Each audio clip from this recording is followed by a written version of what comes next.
वो क्यों नहीं आ पा रहे उसका जवाब तो मैं नहीं दे सकता, वो तो उन्हीं से पूछना पड़ेगा।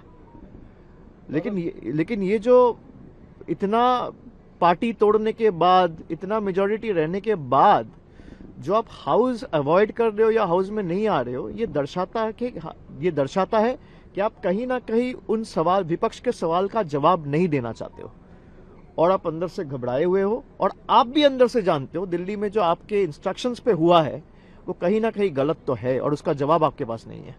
उनको इन शब्द से ऐतराज है, लापता है, भाग गए। वो कह रहे हैं संसदीय मर्यादा और सार्वजनिक जीवन में इस तरह के शब्दों का चलन बढ़ गया है जो ठीक नहीं है। नहीं, लापता क्या गाली है?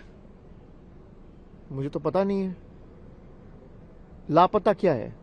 लापता मतलब मिसिंग है। मिसिंग गाली होता है क्या? रमेश बिदुरी ने जो शब्द यूज किया था, होम मिनिस्टर ने कंडेम किया था। भाई दो तरफा तो नहीं हो। आप उनसे पूछो, आप मेरे से जो पूछ रहे हो एएनआई वाले, जरा उनसे भी जाके पूछ लो।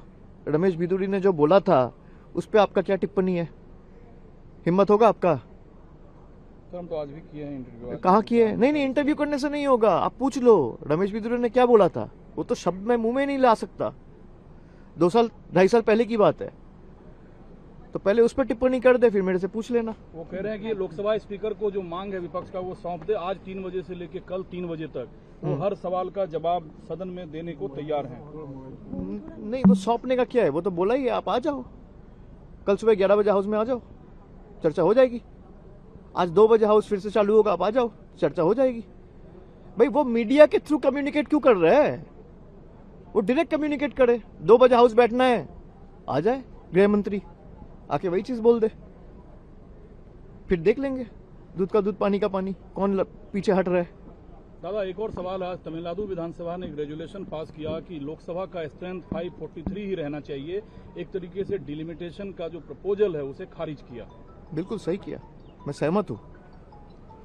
डिलिमिटेशन में जब चर्चा होगा तब मैं बोलूंगा।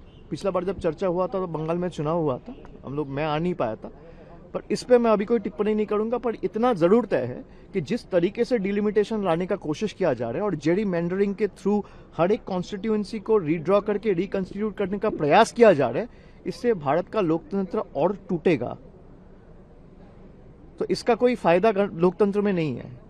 तो जो वाजपेयी जी के समय में भी हुआ था कि 543 रहेंगे, वो 25 साल के लिए एक्सटेंशन दिया गया था, हम लोग मानते हैं वही रहना चाहिए स्टेटस को। एफसीआरए पे सर क्या आपकी राय है? विपक्ष कुछ तो कह रहे हैं कि इसे वापस लिया जाए, कुछ कह रहे हैं जेपीसी में भेजा जाए। नहीं, वो अभी तो जेपीसी जाने का ही फैसला होगा, तो जेपीसी में ही भेजेंगे, तो देखते हैं। और जेपीसी में जाने के बाद तो अल्टीमेटली कुछ होता नहीं है, तो वापस लेना ही चाहिए।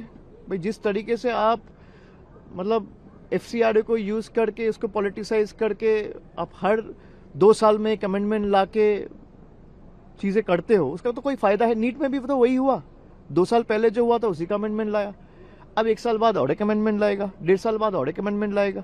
जब भी कोई क्राइसिस होता है तब कुछ ना कुछ करके ये सरकार प्रयास करता है कि अटेंशन कैसे हटाया जाए, तो ये भी वही एक प्रयास है। TMC demands roll back, no JPC.